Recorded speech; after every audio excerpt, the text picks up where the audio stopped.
Adding to over 350 system improvements we've made over the last 12 months, here's what's new in June.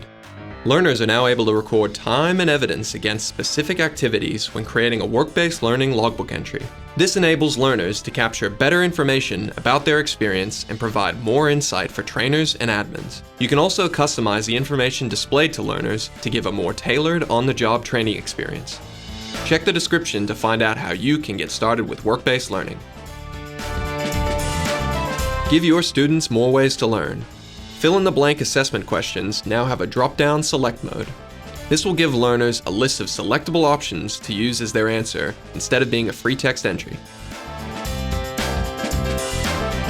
Reallocating trainers has never been easier. When updating the trainer of a class or workshop, you'll now be able to also apply the change to any linked courses or assessments. This ensures the updates are applied everywhere in the system.